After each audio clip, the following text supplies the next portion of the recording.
Jika ikhtilaf itu memang didasarkan kepada dalil-dalil yang ada dan memang sahih, maka tinggal saling menghargai. Karena ada juga di antara ikhtilaf tidak ada dalil loh.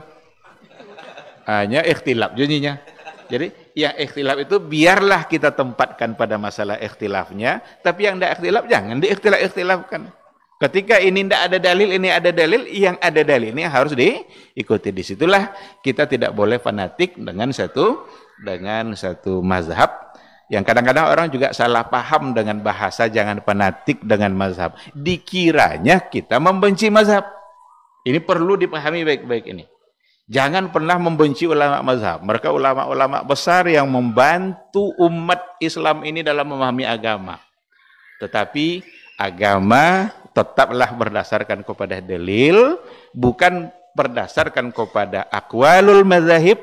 Ketika ada di antara aqwal yang memang oleh para ulama itu bertentangan dengan dalil yang ada, maka tetap yang dikedepankan adalah dalil. Jadi jangan disalahpahami. Bukan karena benci mazhab, apalagi membenci ulama mazhab, tetapi mencintai nas Al-Quran dan hadis lebih dari segala-galanya.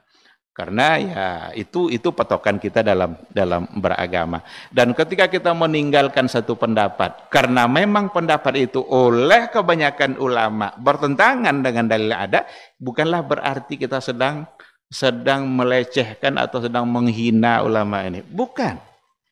Karena berapa banyak nanti masalah-masalah yang kita bisa punya sikap seperti itu. Kalau kita mau ambil contoh, Imam Malik itu mengatakan bahwa puasa 6 Syawal itu makruh.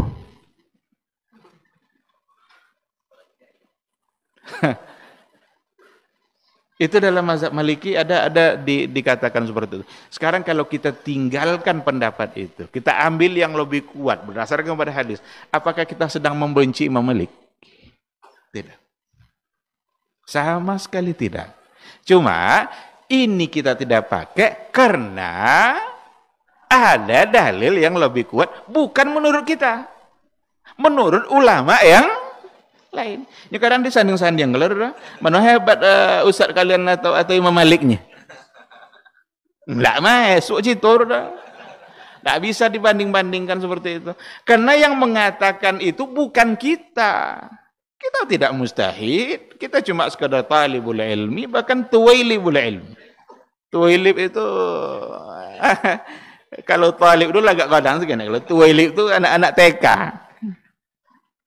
Jadi bukan ketika kita meninggalkan satu pendapat imam mazhab itu berarti kita sedang membencinya. Enggak. Karena beragama mesti di atas dalil. Nah, ini banyak hal-hal sebenarnya harus diluruskan. Kadang kalau kita katakan beragama harus di atas dalil, apakah kalau menuduh ulama-ulama mazhab tidak pakai dalil? Kalau ini oke. Enggak. Sebenarnya cukup dengan satu pertanyaan. Apakah menurut kalian semua pendapat mazhab itu mereka berada pada kebenaran? Atau tidak? Kalau yang dikatakan Nabi pasti benar. Tapi yang dikatakan oleh ulama mazhab, yang barangkali mungkin karena ijtihad dia, bisa saja di situ ada kesalahan dan kekeliruan. Imam Syafi'i nyubik begitu rumah. Pendapat saya anggap benar, tapi masih ada kemungkinan untuk salah. Pendapat selain saya anggap salah, tapi mungkin juga itu yang benar. Betapa indahnya sebenarnya kalau dipahami secara baik. Cuma kalau udah emosi yang ikut, itulah yang kadang-kadang dimaknai dan bermacam-macam, itu bisa menimbulkan fitnah dan kesalahpahaman. Robbani, merajut ilmu dan peradaban.